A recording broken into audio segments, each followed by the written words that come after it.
Hi everyone, welcome. Thank you so kindly for joining us. Welcome to Green Apple Books on the Park. My name is Kayla Thompson. I'm the event coordinator for Green Apple, and tonight I am very excited to welcome you to our event with Eve Driver and Kayla Thompson, celebrating Eve's book, What We Can't Burn, Friendship and Friction in the Fight for Our Energy Future. Let's give a hand for Eve and Kayla. This book is co-authored by Tom Osborn, who I believe is in Nairobi and can't join us this evening. But we have a good pairing here this evening to talk about the work, and Eve is going to be in conversation with Kayla. We begin each of our events here at Green Apple with a land acknowledgement, so thank you for joining us both in person here and online. Hello, online audience. I'm waving to a camera if you can't see.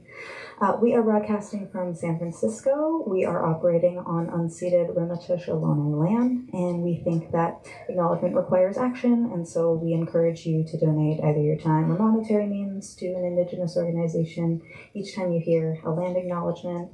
We have information at the back desk about how to participate in this project of rematriation, specifically with the Ramaytush Ohlone Land Trust. And since we've had some pretty great land back wins in the East Bay, especially recently, we thought this was pretty prescient. So if you're interested, please do take a look at the back desk. I have very brief business before I let these two take over. Now's a good time to silence your cell phones if you have not already. Is picture taking okay? Should have asked you folks earlier. Picture taking is okay. Just don't take a call in the middle of the event. We're not going to do that. Please do check out our full event calendar online at greenapplebooks.com. We have a really great season ahead of us, including the event that you are currently attending. We have copies of Eve's book at the front register. You can find them there. If you've been here before, you've certainly heard me say that when you buy books from us, not only do you support us as an independent bookstore, you support the authors who put so much work into making these books, and then you get to have a book, which might be the best part. So if you are able, we always appreciate it. Thank you so kindly. Before I hand this over to the wonderful Kayla Thompson, brief biographical information for Eve here. Eve Driver is a writer and strategist whose work has appeared in Grist, Quartz, the Tusculum Review, Harvard Magazine, and others. She's worked as a journalist in Nairobi, a strategy consultant in New York, and a climate policy advisor at the U.S. Department of Energy. She is working on a collection of poetry, and her book, What We Can't Burn, is the reason you're here tonight. Let's give one more hand for Eve Driver.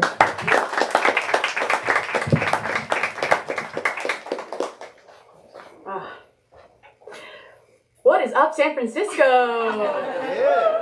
Wow, I've always wanted to do that. Never quite thought a book tour would be the moment, but I figured this may be the only time. So thank you all so much for being here. I'm ecstatic to be here. I am here all the way from Brooklyn because I am fondly roommates with Eve. And we've been living together for the last 3 years. When Eve first moved to New York City, I believe actually right after her time abroad writing this book. It was just such a different moment in life, and you were just starting to work full time, and it was this big transition moment. And it's so incredible to be sitting here now, a week after the book launched, actually celebrating all of the hard work that you've done, but a labor of love work that you did 3, 4, 5 years ago now. So I thought maybe it'd be helpful to just start by talking about where you were in life when you were writing the book. Awesome. Well, I have to say, Kayla, I was so excited for this talk in particular, and this is part of a larger series of talks, but this is the one. That's an understatement. She has a tour that the Beatles would be envious of. I have all these really awesome conversation partners along the way, but Kayla is truly one of my best friends in the world, and she's the one partner that is not only a conversation partner for this tour, but in just my life more broadly, and so it's so special to share this with you. It's a good place to start. I think, like Kayla mentioned, the book it's been a long journey. We wrote it just about 4 years ago now. The events in the book take place 5 years ago, back in 2019, the spring of 2019. And so, the spring of 2019, Tom and I were juniors in college. That's where we met.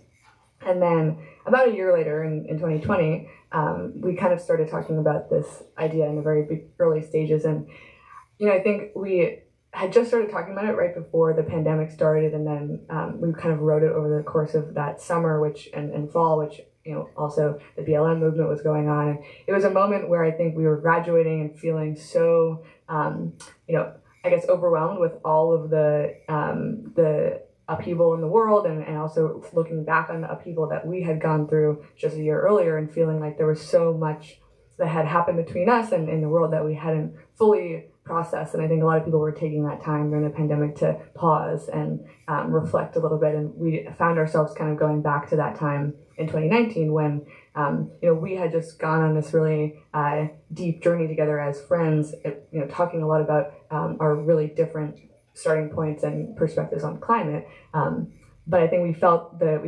inspired to do that in part because so many people in the world at that point were realizing that, navigating relationships and navigating really daunting global questions within those relationships was going to be something that we were going to be doing our whole lives. And it was worth kind of taking the time to go back and do that and try to sort of make some sense of it in the context of this book. Yeah, I love that.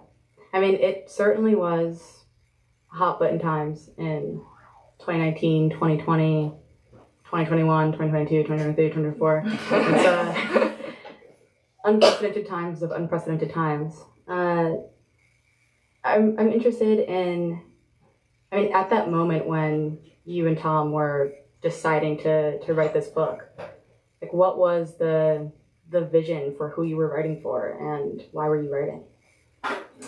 Yeah, so I was in my senior spring. I remember very vividly being in this class, and it was a class focused on the personal essay as a genre, which was one that I had been exposed to a little bit in one other class, but hadn't. I kind of fell in love with it really around that time, and it was something that Tom and I had in common. He really loves James Baldwin, is his favorite writer, and we both had been reading a lot of these personal essays, which were just this genre where people were just like, really being excruciatingly vulnerable on the page about and taking the reader on this like intellectual journey and sometimes a real sort of external adventure as well, and feeling so free to just sort of tell a story that also includes all these references to things that we're reading, and it's just a very capacious genre, and one that allows you to feel really, you can see into somebody else's journey through a challenge, and we both were just enjoying that genre. And I think it occurred to us that the topics that we had been really getting into between us and some of our separate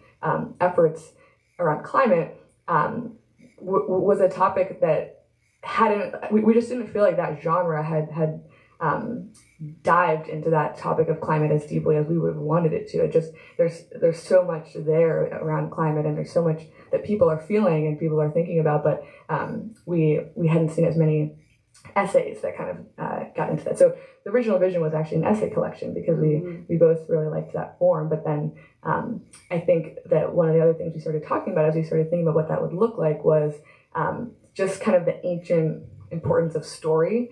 And we realized, we had to tell a story. Like, it can't just be us, spitballing. And when we thought about that a little bit, we realized that just, the story of our friendship kind of was a story that had a real arc to it that could be a vessel to hold some of our other ideas. Yeah. It definitely resonates that it started from this engagement with personal essay and trying to, really expose someone else to your inner world and vantage point. As I said, the book launched last week, and so I did most of my reading on the plane here to California. And, things get weird when you're at that altitude, and so I'm sitting here crying, reading the story of this friendship, and also marveling at the form of the book, because I've never read a book written like this. It's this braided memoir of back and forth exchange between two people who see the world very differently, hitting the same points or moments in life, sometimes down to the same day or the same single conversation, but then told over several years. And then it includes these other, like the epilogue and like other points where you write together, kind of reflecting on the book and reflecting on the series of events in one.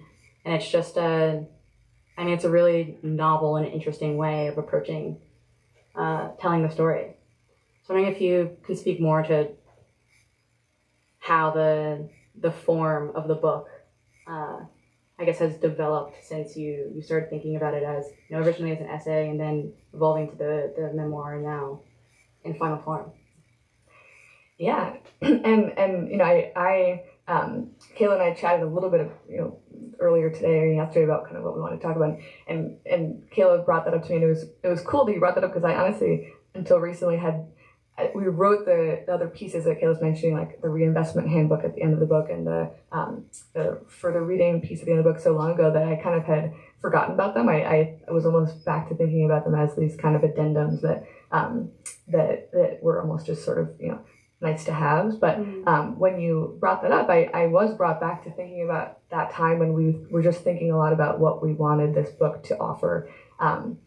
And I think that it started just as the story, and I think that was because all we originally wanted to do was just depict that experience that we went through and let others know that they're certainly not the only ones that are going through these really fraught and at times counterproductive back and forth with other people with who share passions for similar things.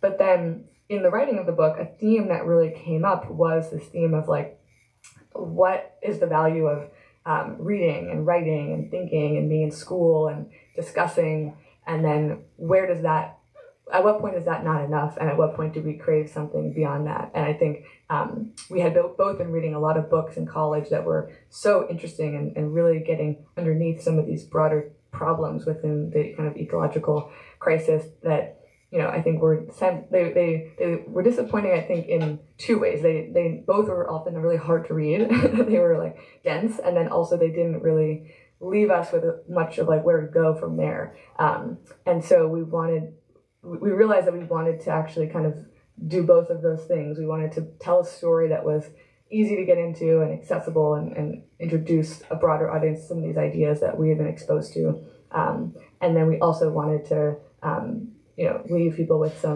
little bit of like a where to go from here.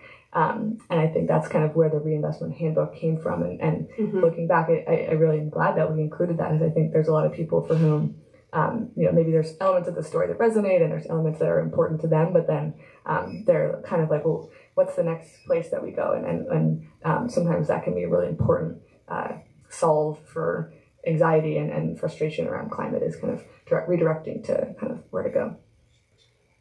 Yeah, certainly. I mean,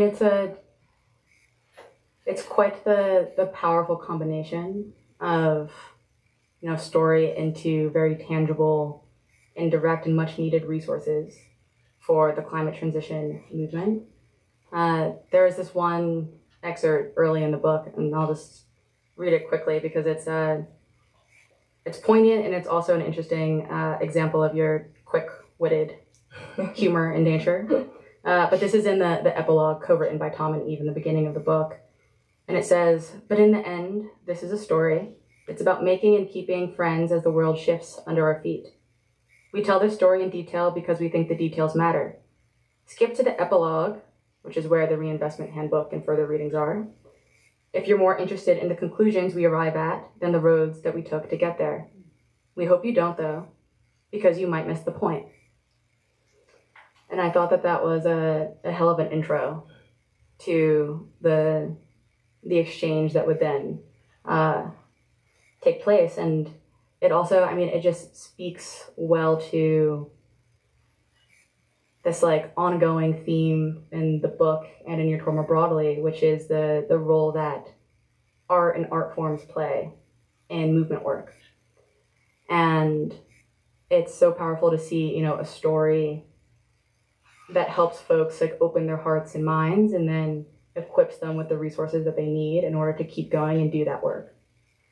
And I am curious to hear more about your thoughts about how art and in particular writing, like the role of these art forms in the the big, bold, and bad endeavors we're on to transition our energy ecosystem. Yeah, no, I like that you brought us to that line, because it's one that when I read it back, I'm like, we were a little sassy with that line, because I think I think we're like, I missed the whole point. But I do think that I think that like what we meant to convey with that was like, I think one of the reasons why we were initially hesitant to offer that reinvestment handbook or whatever is because part of the point is like, you don't have to take our word for it in terms of like what the right action should be. Like the point of the book is to kind of juxtapose two different people's thoughts on what the right actions are, and then depict what it looks like for those people to kind of live alongside each other and come to realize that they're actually is in a really crucial place for kind of a lot of different ways of approaching this problem, and sort of start to paint the beginnings of a much larger mosaic of work that is underway, that is so eclectic and so beautiful when you kind of think about all the different types of work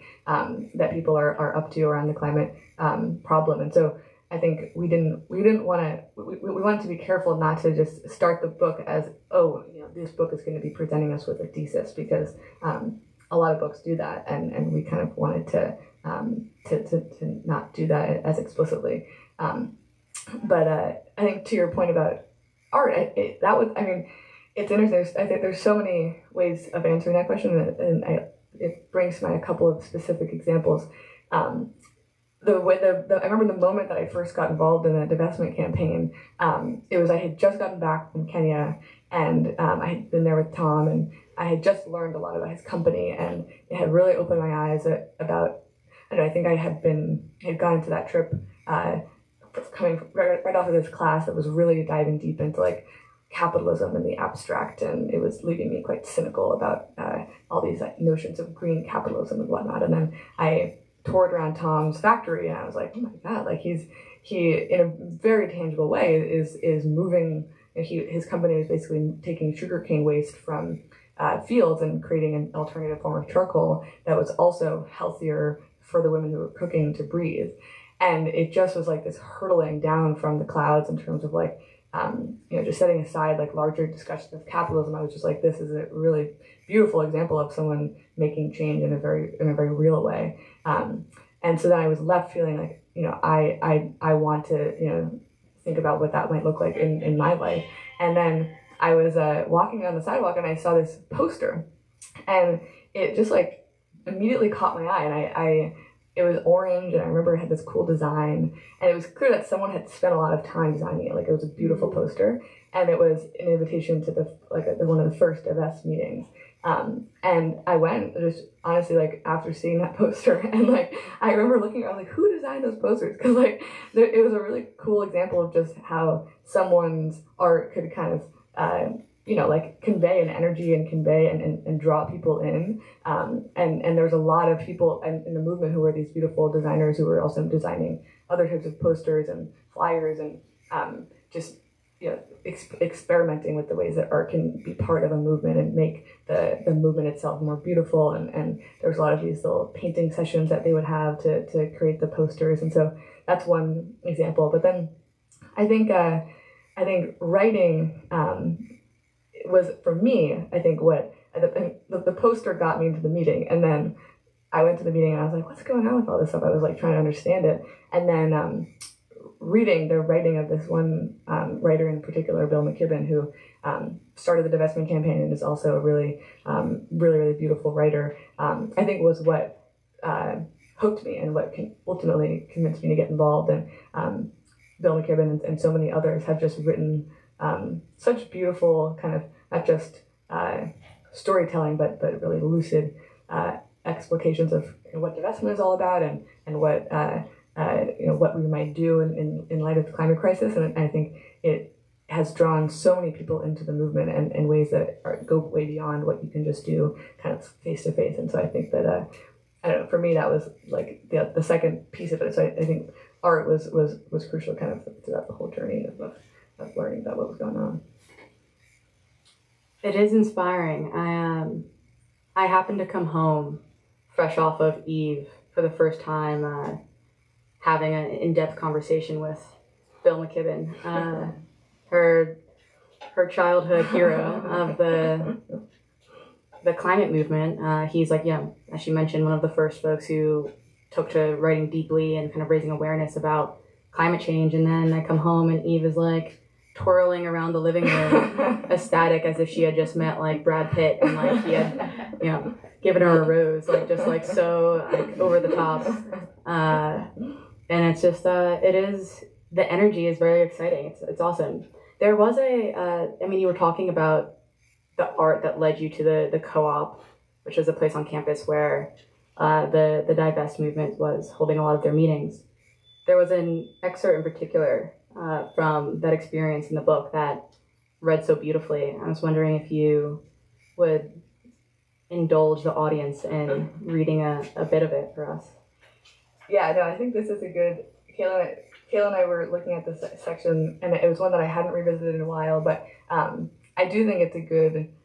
It was the first time that I also just saw all the ways in which art and music were part of the climate movement, and I just hadn't really known how central they were, but a couple of people from the Sunrise Movement, which is related but a little bit separate from the divestment campaign, had come to the co-op, and they had organized this little kind of music session, and it was a turning point for me, realizing like how much larger the movement was and what it was standing for than just the actual sort of divestment talking points. It was a moment that I realized that it was about building this kind of larger culture and community. So I think it starts here. The next night, I was back at the co-op. Despite the thick wooden walls, I heard laughter coming from inside as I climbed up the porch steps. Inside, a small, chatting crowd had already assembled. More faces familiar now, some new, all red-cheeked and thawing. There was room on the floor, so I squeezed in behind Nuri, who was mid-conversation with a girl with curly brown hair. I immediately liked her based on her cargo pants. I squeezed Nuri's shoulder. She turned and broke into the biggest smile, glad I had finally come to one of the bonding events she had organized. She introduced me to the other girl, a member of another college divestment campaign at neighboring Brandeis. I like your cargo pants, I said. After someone asked for silence, a guy with a blonde ponytail and wide-set blue eyes stood up and introduced himself. He was another Brandeis organizer, but he was also involved with the Sunrise Movement. Looking around gratefully, he expressed how excited he was to be in a room of smiling, kindred spirits. It wasn't until then that I realized how much I was too. This guy spoke like someone who had spent a lot of time alone, reflecting in a forest somewhere. His voice was slow and ethereal, and I wanted to upload it to my meditation app so I could have it speak back to me.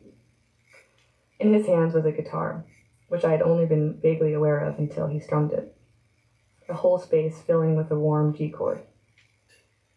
He had written a few songs about climate change and asked if we would like to hear them. As he began to sing, his voice filled the room so beautifully that I wondered whether the layered newspaper clippings and colored Sharpie musings covering every inch of the walls somehow improved the acoustics. Others then got up and shared poems. As I considered sharing one of mine, Mary hopped up out of her cross-legged seat and softly announced that she'd like to share one of her pieces. As I watched little bumps form on my forearms, I wondered what it would take for me to be more like her, this unassuming yet fearless girl. Sitting on that floor, I'd never felt less alone in my grief or more aware that it was so widely shared. That young people all around the world were also grieving and gathering to pay tribute with songs and poems and living in ways that honored all that's been lost. The traditions, the species, the ways of seeing and knowing and being together. This movement was deep. I felt it in places within myself that I'd forgotten were there. I wasn't even sure that my body was holding all that I was in that moment. So thin had the membranes grown between everyone in that space. All of us just creatures made of carbon, that terrifying molecule of life.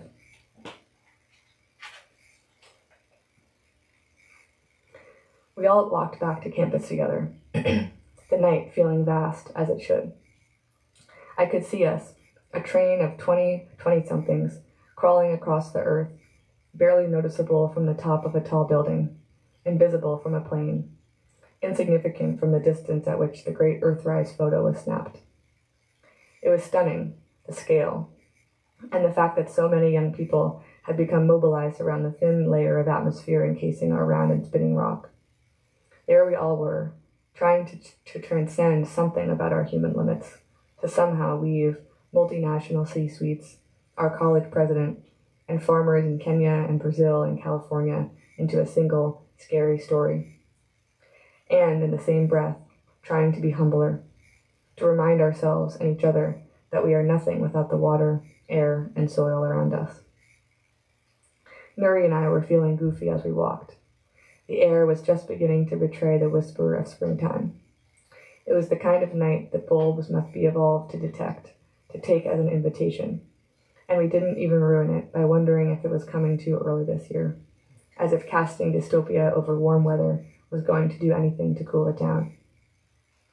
We skipped through the yard, lifting our knees high just to savor the absurdity for a moment. I hated Tom for denying me this feeling for so many months, for insisting that whatever holy unity this movement promised was false, naive, and short-sighted.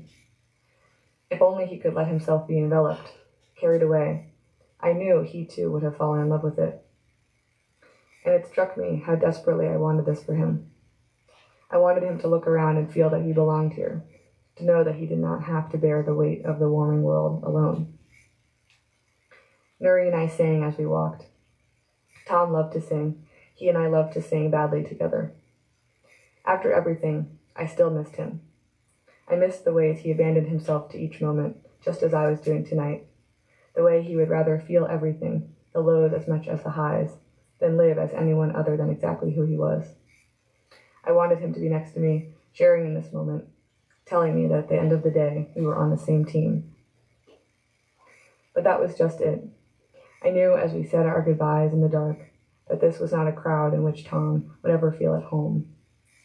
The careful choices of words, the disdain for capitalism, the way holding up a banner earned the status of an action, and then, of course, the crunchiness, femininity.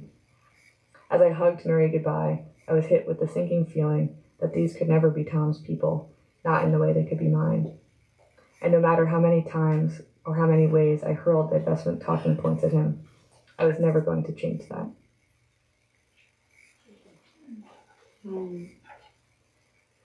Thank you for reading that. It's a beautiful and heavy passage.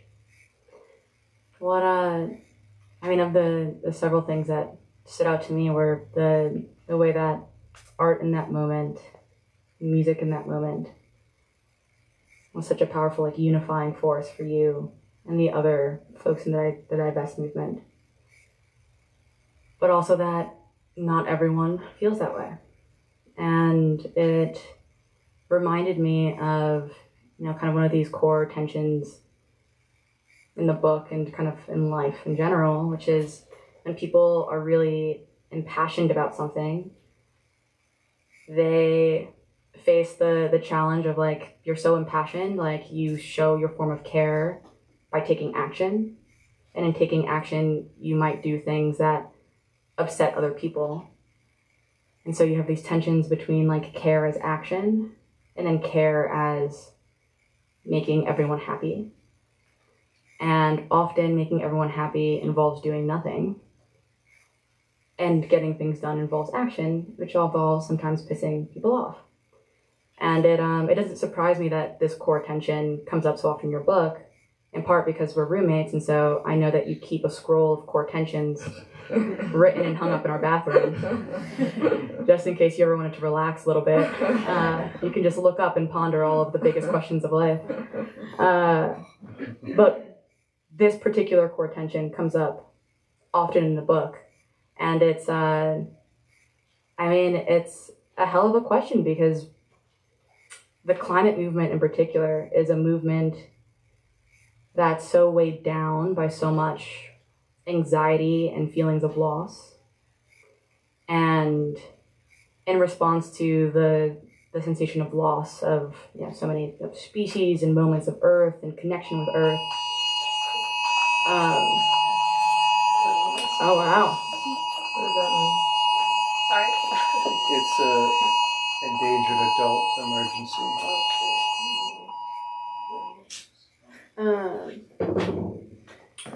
That's never happened before.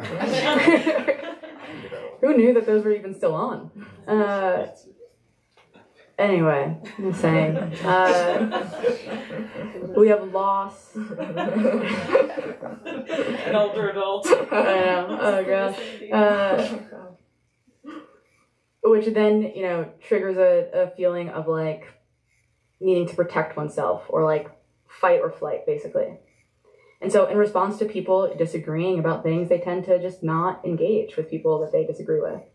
And it's a pervasive problem in our culture of just not engaging with people who don't see eye to eye with you. And instead you chose to double down with the person you did not see eye to eye with and write a book with them. And so I'm curious why, in the face of noticing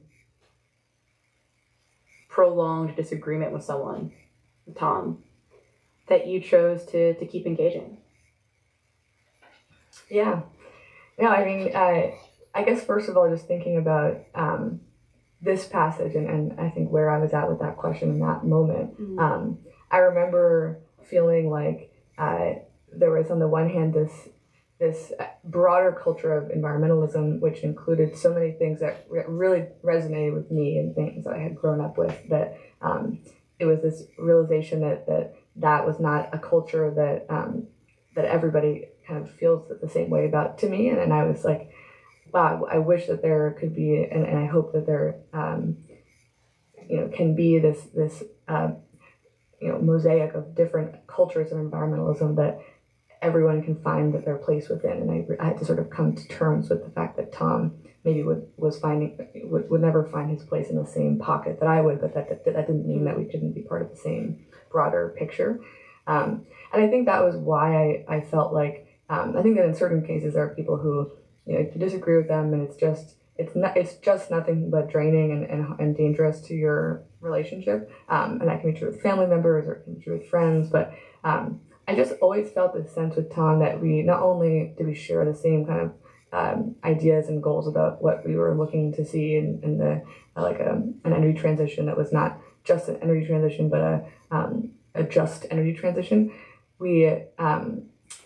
So there felt like there was such a deep foundation of things that we could learn from each other.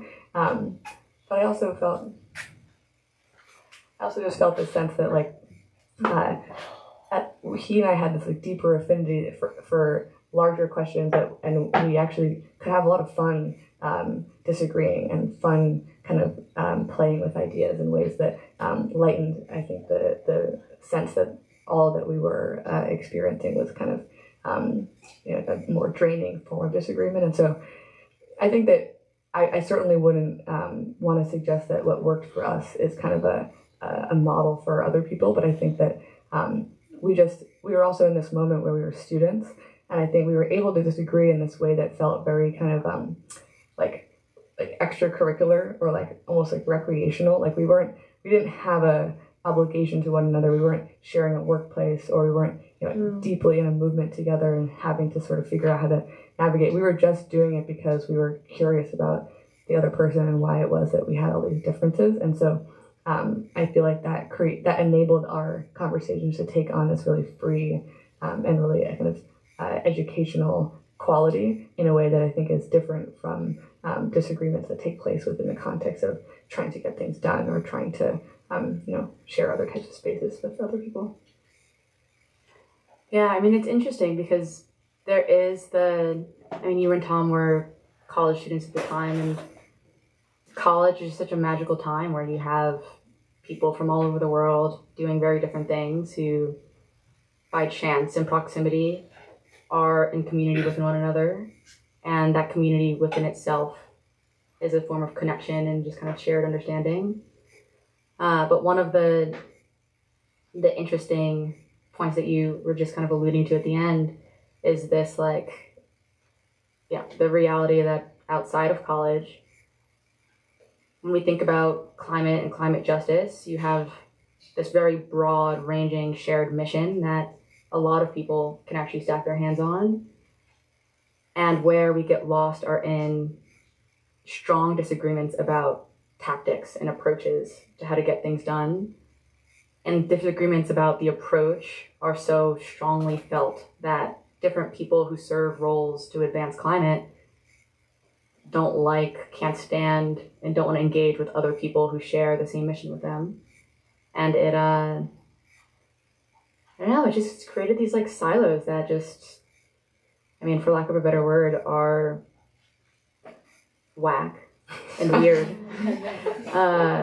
But, you know, in a more poignant sense, they're unhelpful and they limit the movement. And I'm wondering what are your thoughts on, you know, especially now that you've left college and you've worked as an activist and you've worked in business and you've worked at the Department of Energy in the public sector.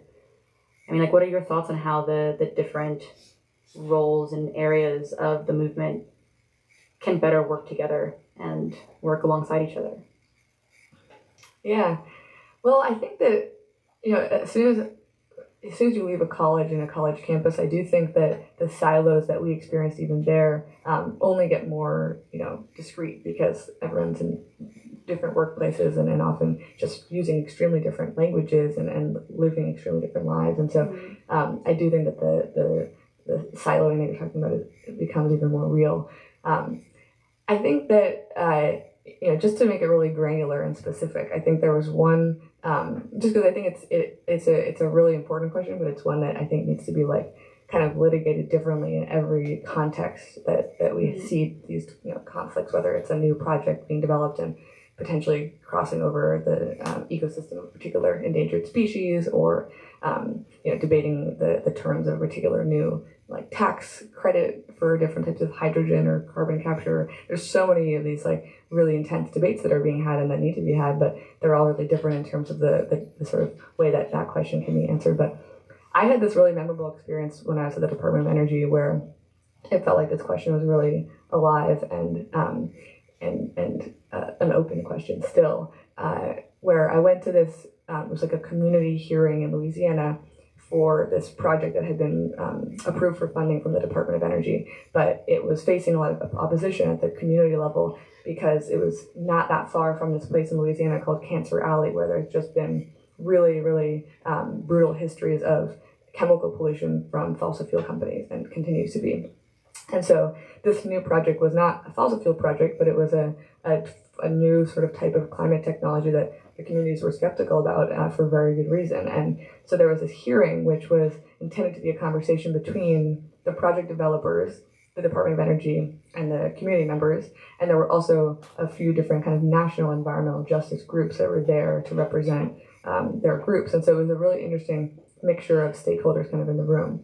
And it was really intense, you know, it was really, it was extremely heated. And it was hard to watch because it was, you know, I was rooting for kind of both of the different parts of the conversation, but I also could see that there were ways in which, you know, they could not all be satisfied. And I think that what occurred to me in that room was that, you know, when you have disagreement about things like that, where it's very place-based and there's very real questions about, you know, are you going to pay the tax revenue for the county, or are you going to pay it for the state, or you're not going to pay it at all, or are you going to partner with unions or not? And these really like specific questions that the project developers can or, you know, poised to answer.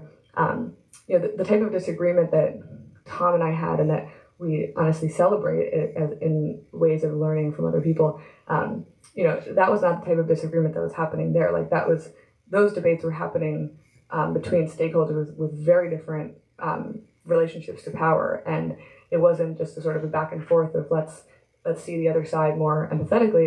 It was is this even a conversation at all? And you know, are the people in this room going to be listened to if they voice a concern, and what is going to happen to the project developers and to the funding timeline? And so it was a moment where I simultaneously felt a continuation of this feeling that I think the book articulates, and I continue to feel, which is like, wow, I wish that there was just a little bit more kind of mutual respect between groups who are more focused on the sort of environmental justice piece and then the technology development. And there's often quite a lot of disdain for, still mutually between some of those constituencies.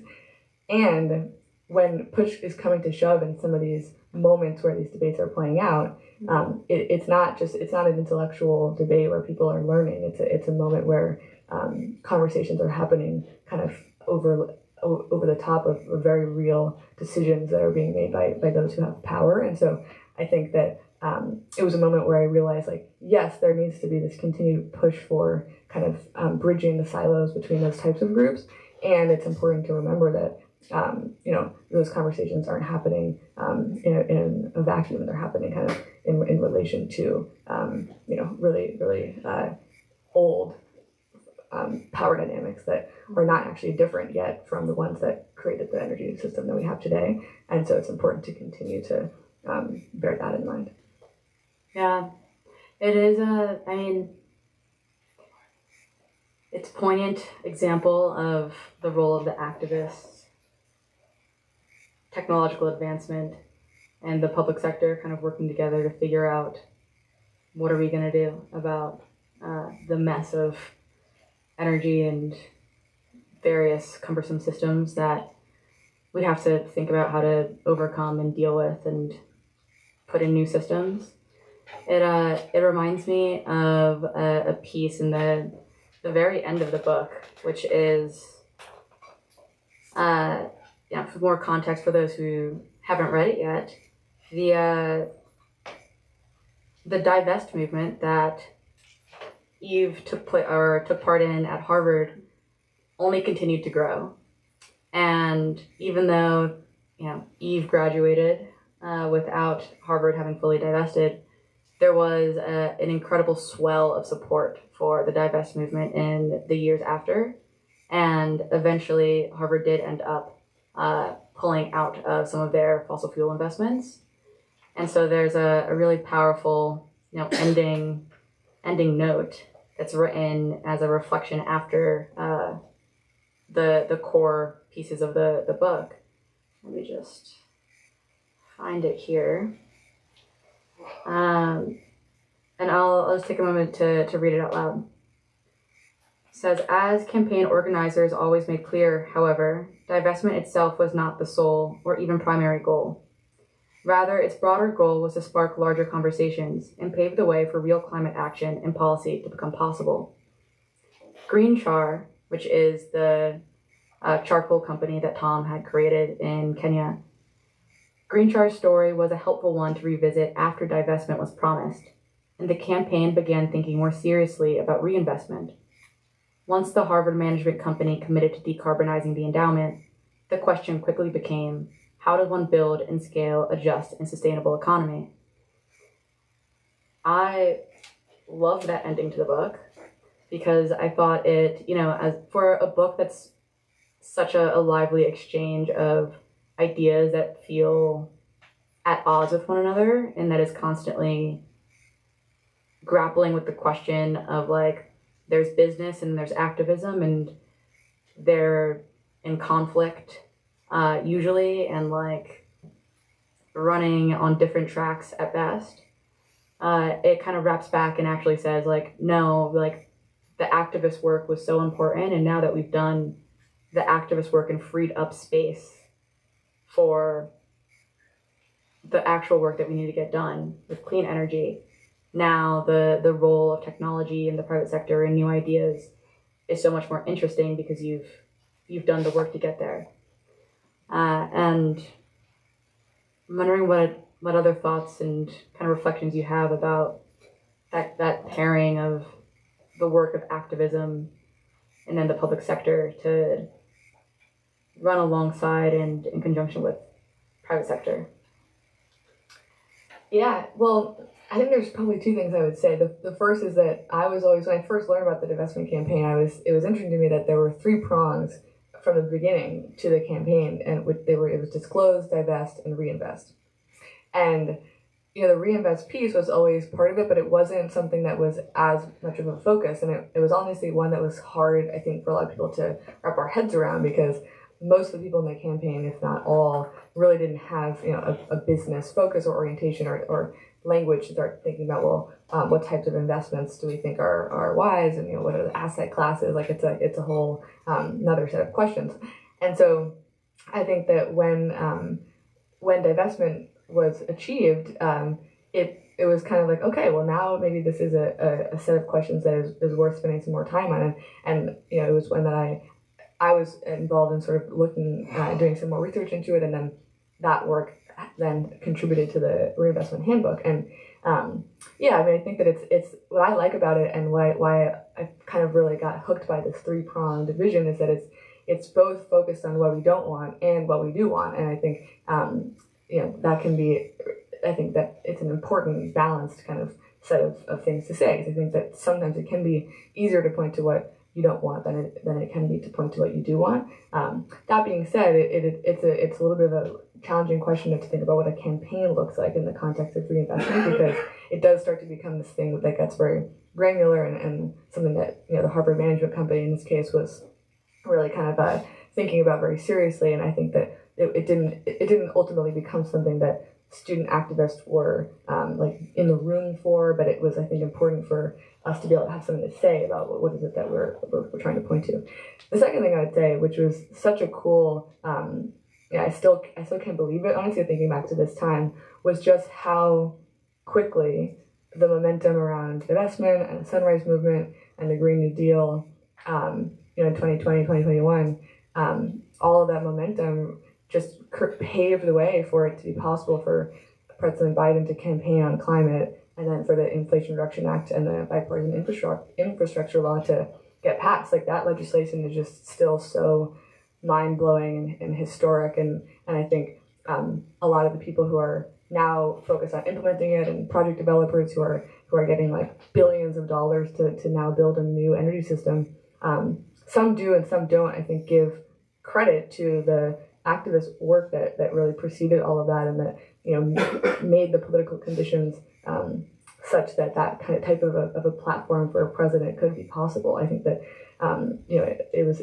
historically considered, climate was considered something that you just couldn't campaign on, and then I think the real groundswell of social movement work that preceded that election, I think, was what enabled all of that. And then it's another beautiful kind of full circle moment where now you do have technologists who are getting all this funding from the government. Again, I think that it's like another kind of depiction of the way in which those types of work can be complementary.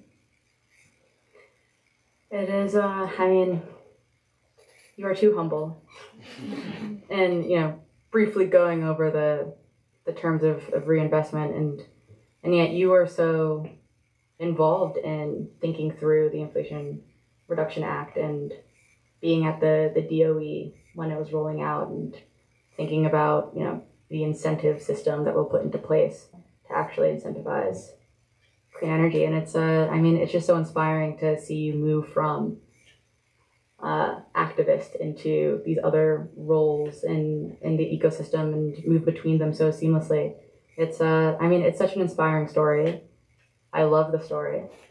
I'm just thinking about, all of the people who are passionate about climate, or passionate about tech and activism, and, reflecting on the bigger questions of life. And I'm sure everyone has a few people that come to mind when they think of that too. And all I can say is, every single one of them that comes to mind, buy them a copy of the book. There'll be stacks in the back. Thanksgiving, Christmas, holidays, whatever holiday you celebrate, it's the perfect gift. Because it really, it's an interesting take, it's a beautiful read, and it's hitting on some of the most important questions that we're collectively dealing with as a society. So let me just say thank you for inviting me to be in conversation with you. Thank you for sharing with the group. And thank you all for being here. I think we do have a few more minutes. I would like to, open the floor to any questions, if anyone has anything to express or ask Yes, good-looking guy in the back. How are you? My name's Anant. I'm college friends with Eve. And I'm just so grateful that the entire world is getting to see how brilliant she is, which is something that I've gotten to know for a really long time. I'm just sort of curious, like, what happened after the book was written? Like, how has writing the book influenced your friendship with Tom and all the stuff that's happened in the world since? How is that, all coming together? Yeah. Well, I mean, something that Tom and I joked about a lot throughout the writing process was that the period that we narrate in the book, it's like a 4-month period at the beginning of our friendship, but the journey of writing the book was honestly a lot more adventurous and tumultuous than the period that we narrated. And so, I mean, we've had a lot of, we look back and kind of feel like it was a little bit crazy, but brave of us to like embark on this creative collaboration, given how different we are and how already challenging our relationship had been. But it was a really beautiful collaboration in a lot of ways. There was a period where we were living together in Kenya. There was a period where we were like working together in Cambridge, and we had a lot of fun, kind of just swapping writing, and we were sharing different pieces that were inspiring us, and it was a really I think energizing process in a lot of ways.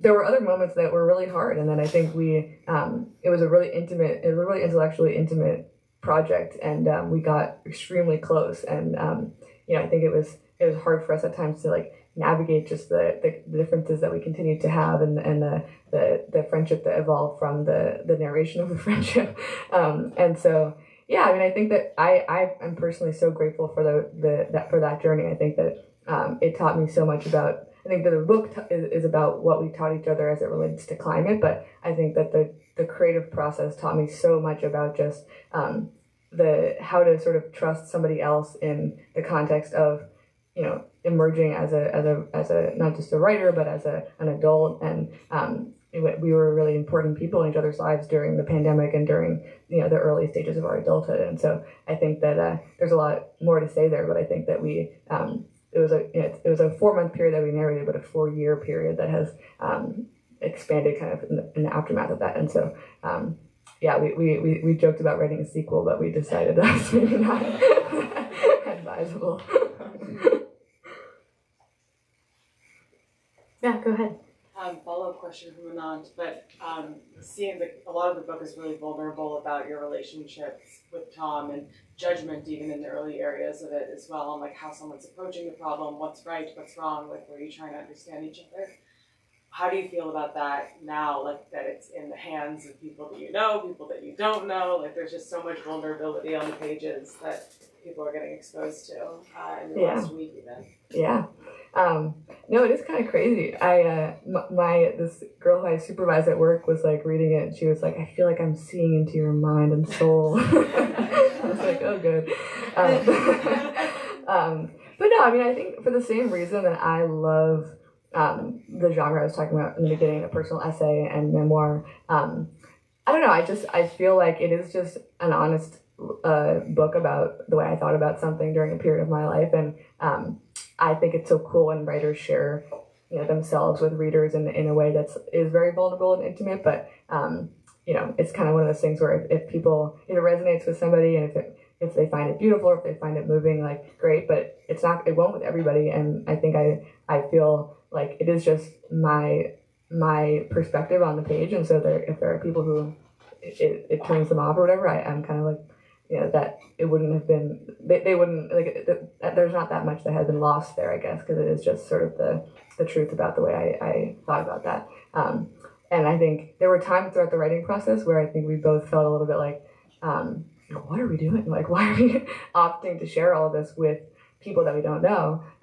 But I think that, I really admire writers who kind of do that fearlessly, and so I'm that's the sort of mentality that I have, and I think it's also just been so deeply rewarding and surprising to see people in my life read it and come back with just these really novel perspectives on things that they see in the book, or that it makes them think of things in their life that they then talk to me about, and it's already just sparked so many really interesting and deep conversations with people in my life that I don't think I would have ever had. And so I think there's something that's so cool about sharing a lot of yourself, because then other people feel comfortable sharing themselves, and you can just deepen your relationships and bring new relationships into your life that you didn't have before. And so thus far, that's been kind of something that's been just mostly really fun and beautiful. And I haven't yet experienced anything that's more negative, but I think that's what kind of keeps me going.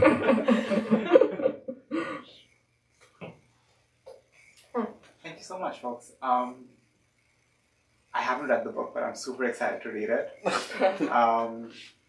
And you kind of hinted about this during the conversation, about being cynical, being hopeful. What is your take now? Are you in this ultra-capitalistic, post-truth society where everything is going to shit? Don't want to put an answer in your mouth, but are you still cynical? Are you hopeful? What is your message towards people who are cynical or towards people who are hopeful? Yeah, it's a great question, and I think just very briefly in terms of the way that those themes came out in the book, I think it was something that was cool that Tom and I realized in writing the book, that like part of our differences did just come from the fact that we came into college in just really different places with respect to our own relationships to those feelings. Like I came in very, I would say, idealistic, and he came into college having just faced this really devastating kind of failure of his initial company when he ran into this. And the book opens with a very dramatic moment where he was forced to shut down his company when a charcoal cartel was like, "You got to get out of here." And so he was. I think we came in those different places, and then we, I think, moved into something. I think both of us somewhere more in the middle. What I would say now is I think that I don't know when this changed, but I do think it at some point occurred to me that I don't know.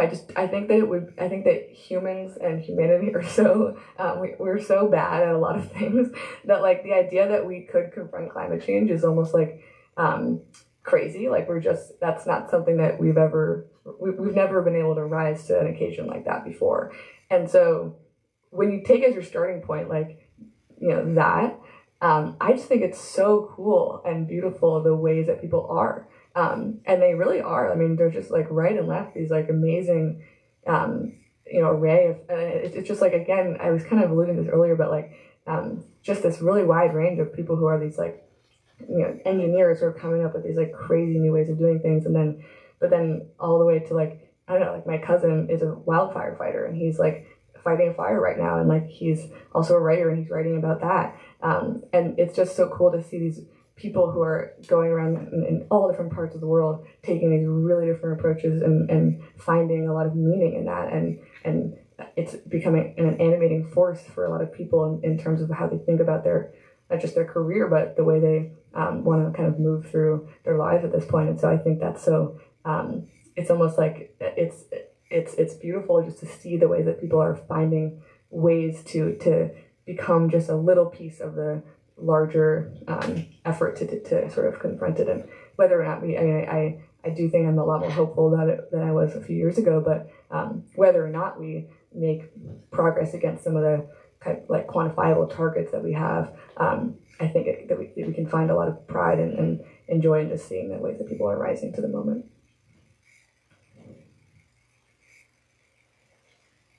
We could have one or two more. I got a question. Huh?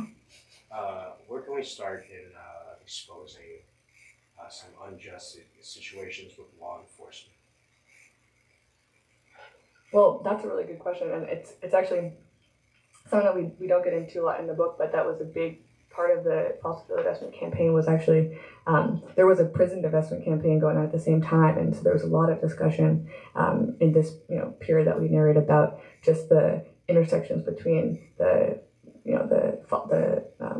mass incarceration problem and the climate crisis, including the fact that a lot of times prisoners are still a lot of the workforce for fighting wildfires. And so I think it's really important to kind of continue to talk about the intersections between those.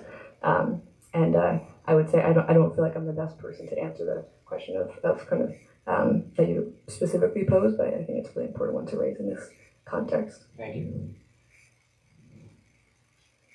Eve, one of the many reasons I loved the book was because it made me think of a small part I played in an investment campaign out of South Africa, which obviously did succeed.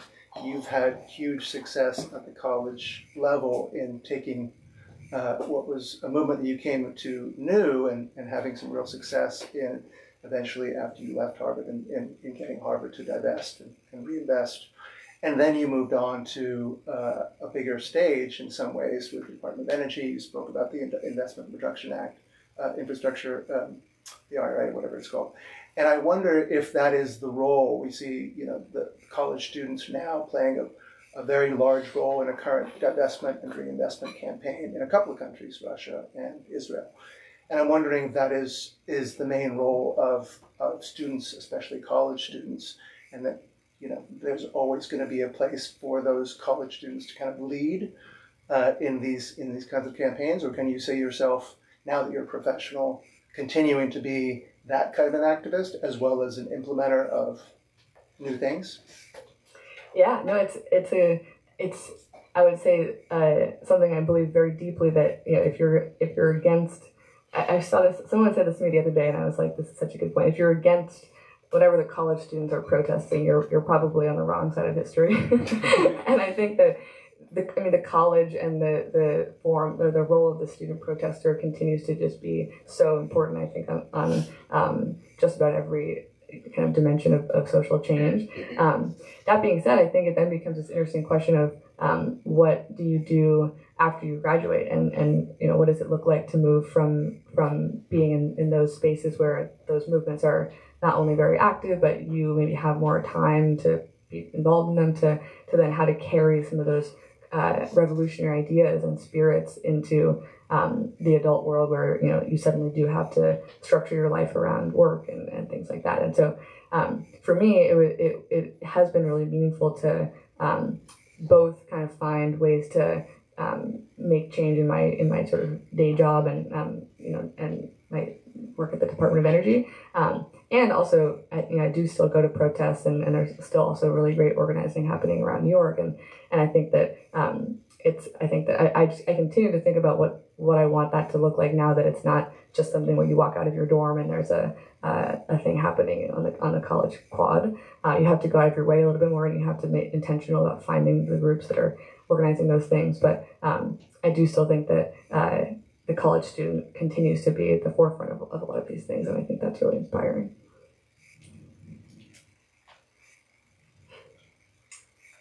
All right, awesome. Well, with that, we will wrap here one more time for Eve Driver.